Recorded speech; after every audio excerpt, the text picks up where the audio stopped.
O monge e o executivo, capítulo 5. O ambiente.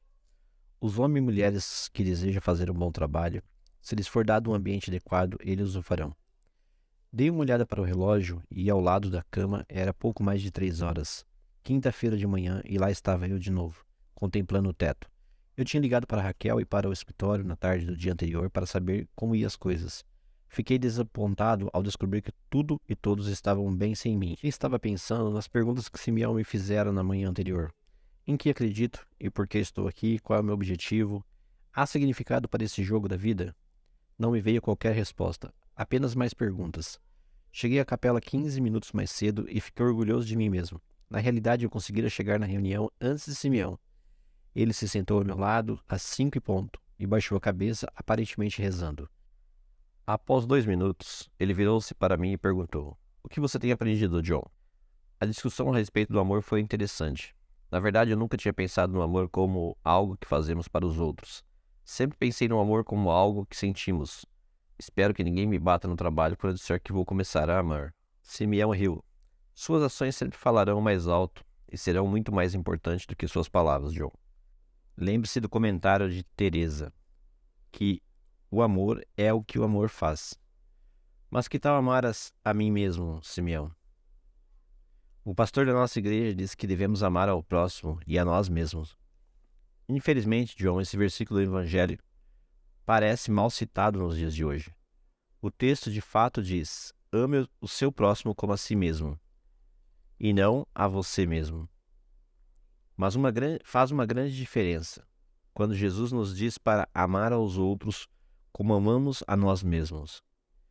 Ele não está simplesmente constatando que nós nos amamos. Ele está nos pedindo que amemos aos outros do mesmo modo como nos amamos. O modo como eu me amo, constatei, puxa vida, há ocasiões, principalmente nos últimos tempos, e que não consigo suportar-me, quanto mais amar-me. Lembre-se, John, amar ágape é um verbo que descreve como nos comportamos e não como nos sentimos. Há ocasiões em que não gosto muito de mim. Também acredite, estes são sem dúvida os meus melhores momentos. Embora eu não goste muito de mim num determinado momento, ainda continuo a me amar. Sabe como? Fazendo minhas necessidades. E infelizmente muitas vezes quero que minhas necessidades venham antes das necessidades dos outros. Igual ao menino de 2 anos. Acho que a maioria de nós tem a tendência de querer vir primeiro em primeiro lugar. Exato, John. Querer ser o primeiro é amar nós mesmos. Colocar nosso próximo em primeiro lugar é estar atento às suas necessidades e amar ao próximo. Pense em como perdoamos rapidamente as asneiras e absurdo que cometemos.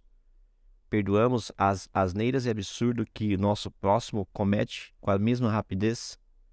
Você não acha que também nos amamos muito mais rapidamente do que amamos os outros? Eu nunca tinha pensado nisso desta maneira, Simeão. Eu disse meio perturbado.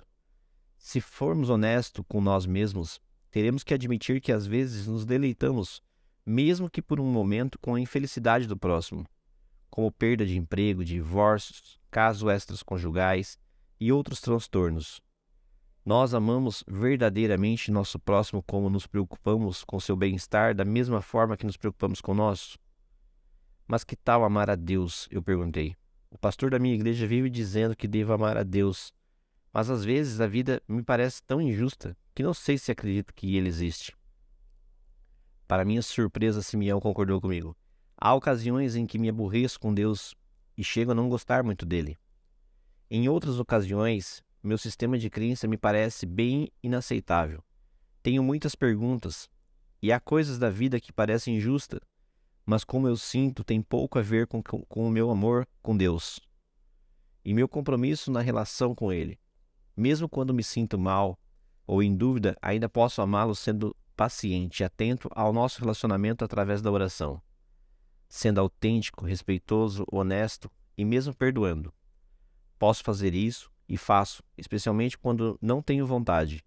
É minha forma de demonstrar o amor e compromisso que permanece fiel, embora minha fé possa estar fraca naquele momento. Alguns frades começaram a entrar na fila e tomar seus assentos. As minhas últimas palavras de Simeão naquela manhã foram: o bom é que quando estamos comprometidos com o amor de Deus e aos outros e continuamos a investir nesse sentido, comportamentos positivos acabarão produzindo sentimentos positivos, algo que os sociólogos chamam de praxis. Vamos falar mais tarde sobre isso. Mesmo antes de o relógio terminar suas badaladas, Simeão anunciou: vamos mudar um pouco de assunto e falar sobre a importância de criar um ambiente saudável para as pessoas crescerem e ter sucesso. Eu gostaria de iniciar usando a metáfora de plantar um jardim. A natureza nos mostra com clareza a importância de criar um ambiente saudável se quisermos que o crescimento aconteça. Alguém aqui já faz jardinagem? A treinadora abanou a mão. Eu tenho um lindo jardizinho atrás do meu apartamento. Faço jardinagem há mais de 20 anos e acho que tenho um dedo verde. Cris, se eu não soubesse nada sobre jardinagem, o que você me aconselharia a fazer para ter um jardim saudável? Ora, é simples. Eu diria para você descobrir um pedaço de terra que recebesse muito sol e em seguida trabalhasse o solo para prepará-lo para o plantio. Depois você plantava as sementes, regava, adubava, livrava de pragas e capinava o jardim de tempos em tempos. Se eu fizer tudo o que você me sugere, Cris, o que acontecerá? Bem, no tempo devido você verá o crescimento das plantas e logo virão as flores e os frutos. Simeão pressionou mais perguntando: quando os frutos vierem, seria correto dizer que eu fiz o crescimento ocorrer? Claro, Cris respondeu impulsivamente. Então fez uma pausa e pensou melhor antes de acrescentar: bem, você não fez o crescimento ocorrer, mas ajudou. Isso mesmo, Simeão afirmou. Nós não fizemos as coisas crescerem na natureza. Nosso Criador ainda é o único que sabe como uma pequena semente plantada no solo se transforma em um grande e frondoso carvalho. O melhor que podemos fazer é criar as condições adequadas para o seu crescimento. Se dê este princípio especialmente verdadeiro em relação aos seres humanos. Alguém pode pensar em exemplos para ilustrá-los o que eu digo? Como a enfermeira parteira Kim contribuiu, posso afirmar que para que uma criança se desenvolva normalmente durante 9 meses do período de gestação é essencial ter um acompanhamento, um ambiente saudável dentro do útero. Se as condições não forem perfeitas, o bebê será abortado, ou outras complicações poderão surgir. Meu companheiro de quarto falou o seguir. Depois que nasce uma criança, precisa de um ambiente amoroso e saudável para se desenvolver adequadamente. Lembro-me de ter lido a respeito de orfanato onde os bebês eram literalmente postos em depósito, com poucos e algumas vezes nenhum contato humano. Você sabe o que acontece com os bebês privados de qualquer contato humano? Eles morrem. A enfermeira respondeu com suavidade. Isso mesmo, literalmente, eles murcham e morrem, o pregador concordou. Depois de alguns momentos, a diretora disse, no sistema público onde trabalho há muitos anos, você sabe muito bem quais são as crianças que vêm de um ambiente hostil. Nossas prisões estão cheias de pessoas que cresceram em ambientes doentios. Estou convencida de que uma criação adequada dos nossos filhos e um ambiente doméstico saudável são essencial para uma sociedade saudável. E eu estou me convencendo cada vez mais de que a resposta ao crime tem poucas relação com a cadeira elétrica e muito mais com o que acontece em casa e na escola. No que se refere à importância de criar um ambiente saudável, estou completamente de acordo com você, Simeão. A enfermeira acrescentou: este princípio também se aplica à medicina. As pessoas às vezes se enganam achando que vão ao médico para serem curadas. No entanto, apesar de todos os avanços da medicina, nenhum médico jamais consertou um osso fraturado ou curou um ferimento. O melhor que a medicina e os médicos podem fazer é prestar assistência através de medicação e terapias, criando as condições adequadas para que o corpo se cure. Minha mulher diz a mesma coisa, acrescentei. Ela me afirma que os terapeutas têm pouco poder de cura aos seus pacientes. O que o bom terapeuta pode fazer é criar um ambiente saudável para o paciente, estabelecendo um relacionamento amoroso, baseado em respeito, confiança, aceitação e compromisso. Uma vez criado este ambiente, os pacientes podem iniciar um processo de autocura. Exemplos maravilhosos. Maravilhosos! Simeão exclamou. Espero que esteja ficando claro que criar um ambiente saudável é muito importante para possibilitar o crescimento saudável, de modo especial para seres humanos.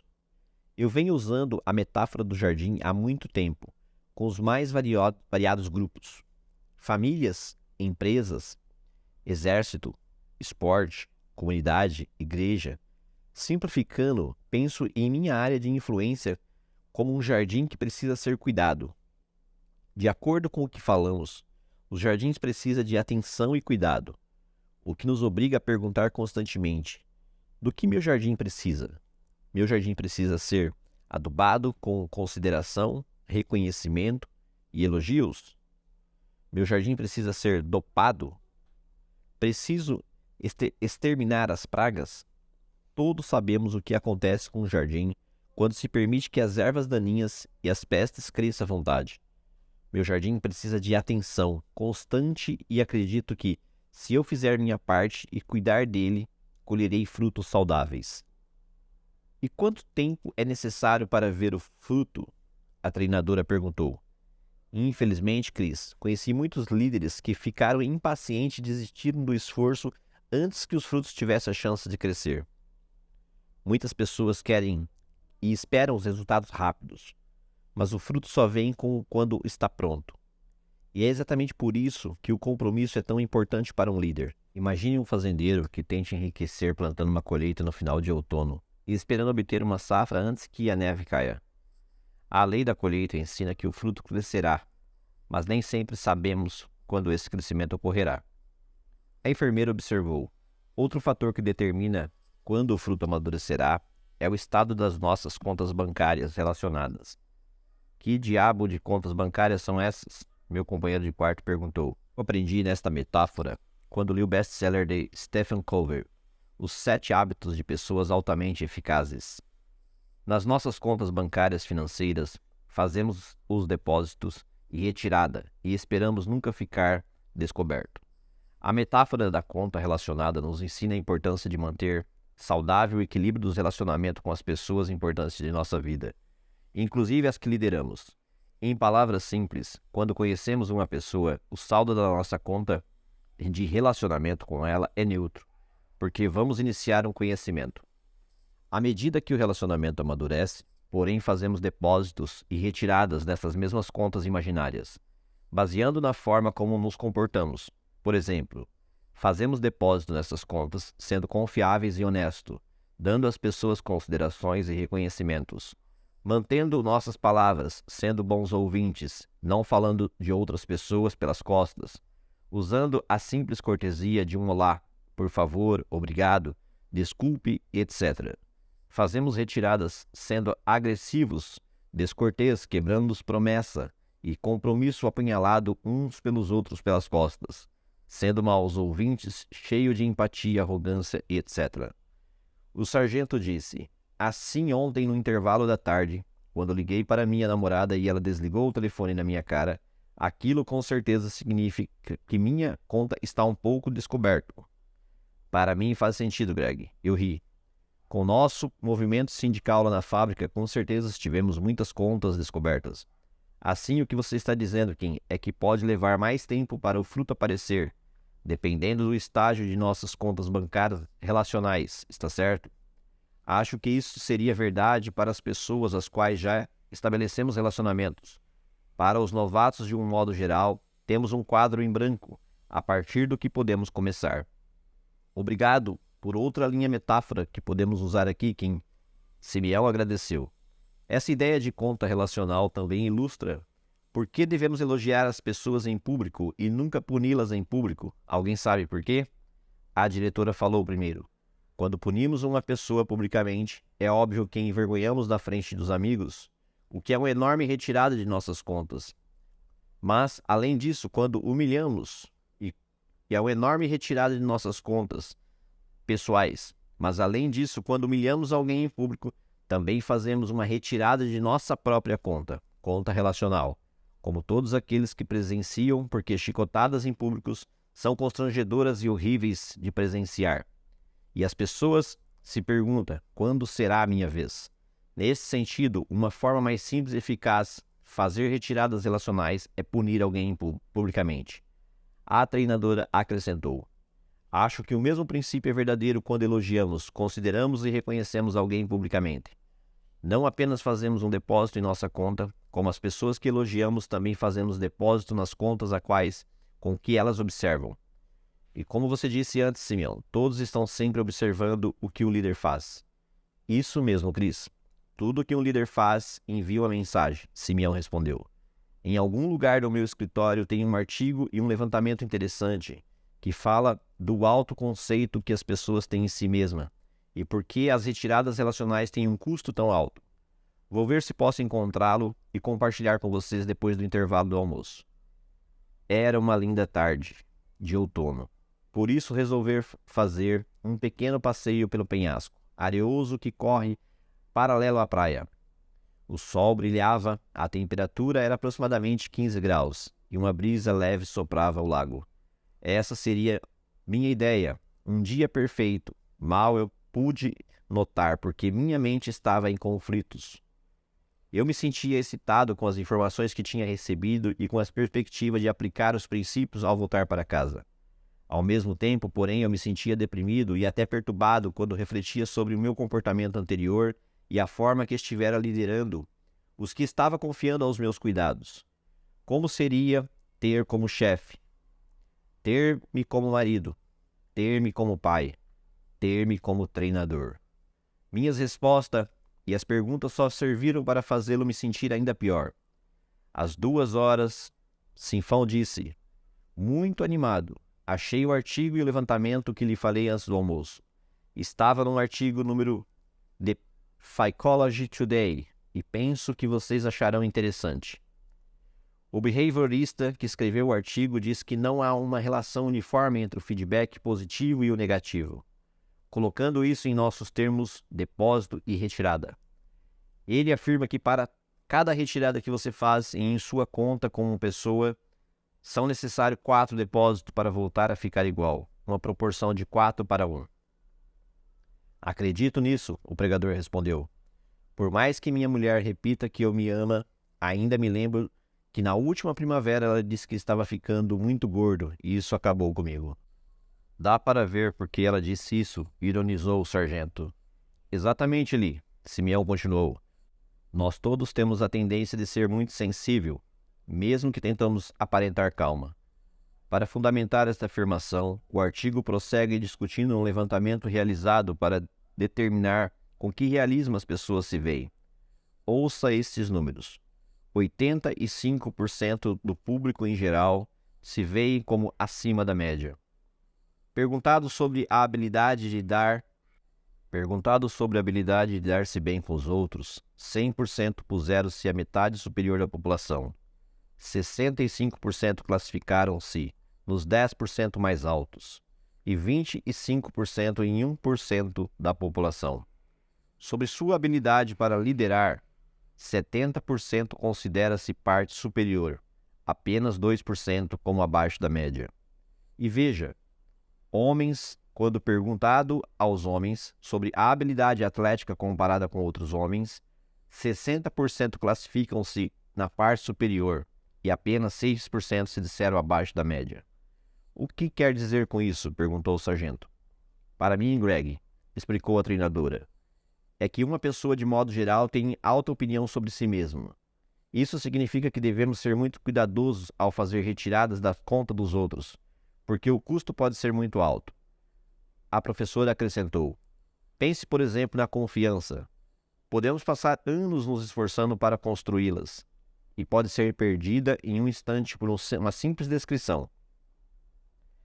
Ah lá, vamos nós de novo, exclamou o sargento, elevando-se a voz.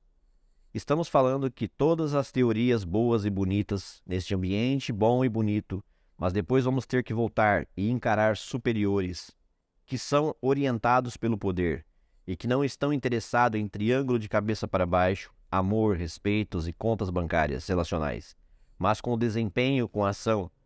O que fazer se você trabalha para uma pessoa assim? Grande pergunta, Greg, Simeão, sorrindo, respondeu. Você está absolutamente certo. pessoas que se apoiam no poder em geral, se sente ameaçada pelas pessoas que o apoiam na autoridade. Quando isso acontece, as pessoas do poder reagem, criando situações inconformáveis para as outras e chegando às vezes a demiti-las. No entanto, há alguns lugares onde podemos tratar as pessoas com respeito e amor, apesar da maneira como somos tratados. Você não conhece meu chefe, o sargento insistiu. Simeão continuou. Quando eu trabalhava como líder de negócio, era frequentemente chamado para resolver problemas de companhia que estava em dificuldades. Uma das primeiras coisas que eu sempre fazia para começar a avaliar a organização era um levantamento da atitude dos empregados. Eu sempre comparava os levantamentos por departamentos e até por turnos para detectar melhor as áreas problemáticas. Até nas companhias mais deterioradas, os resultados terríveis dos levantamentos eu sempre achava ilhas saudáveis de tranquilidade, aparentemente no imerso mar de tumulto. Quando eu via os resultados dos levantamentos e identificava uma daquelas áreas saudáveis, procurava saber o que estava acontecendo naquele determinado departamento, naquele determinado turno. E o que vocês acham que eu costumava descobrir? Um líder, a enfermeira respondeu tranquilamente. Pode apostar que sim, Kim.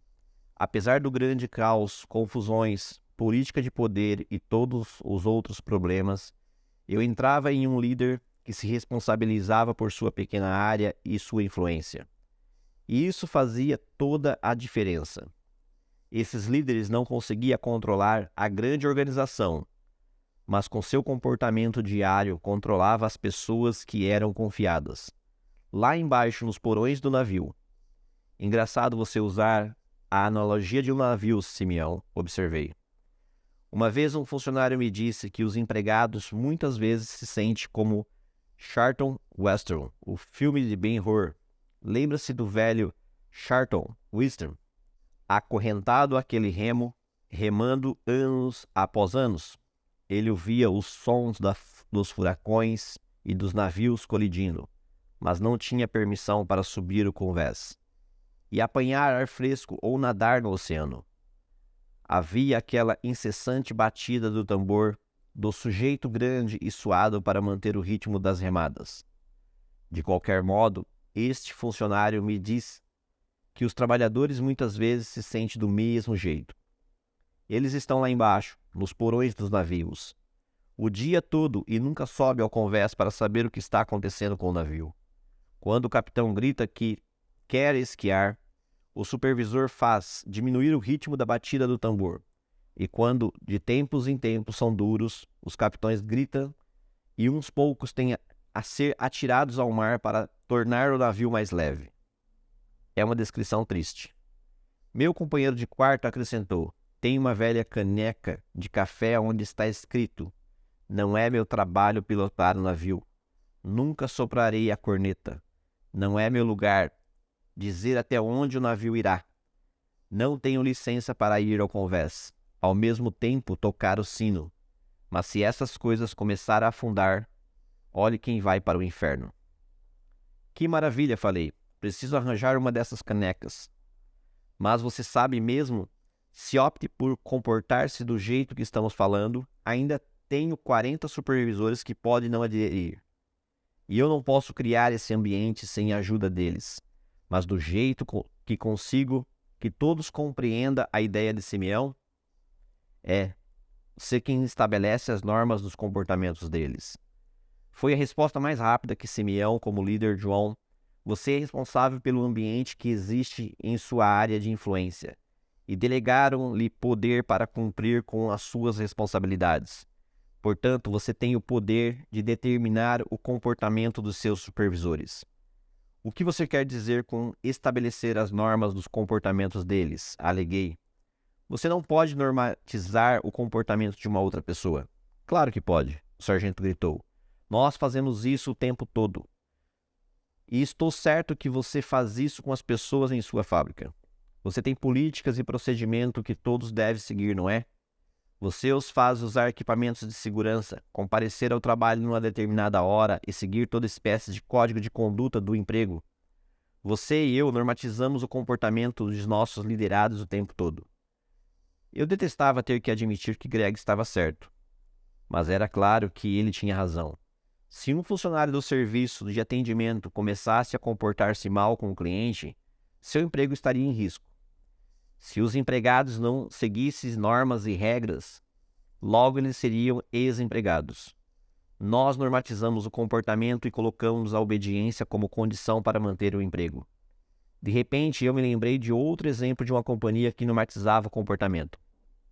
Meu pai e eu foi supervisor de minha primeira linha de fábrica de montagem da Ford em Delbor durante mais de 30 anos.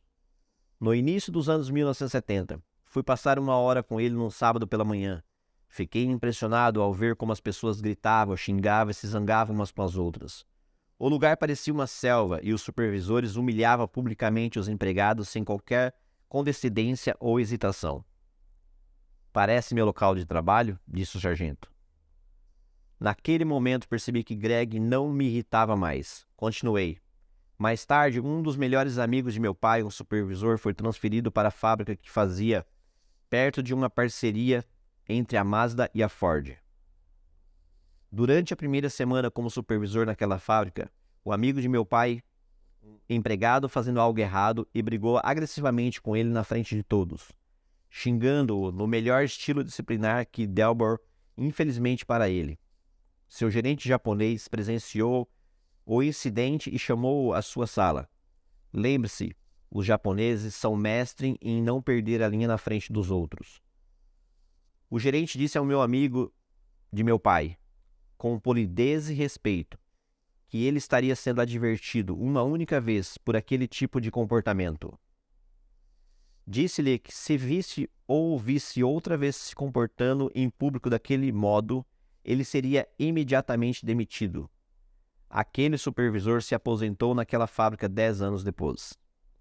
Ele captou a mensagem. Acho que você poderia dizer, Simeão, que Mazda tinha uma norma sobre comportamento. Exemplo maravilhoso, John, Simeão me disse. Mas é bom que você compreenda que não foi a Mazda que mudou o comportamento do supervisor. Ele mesmo mudou, porque recebeu a mensagem.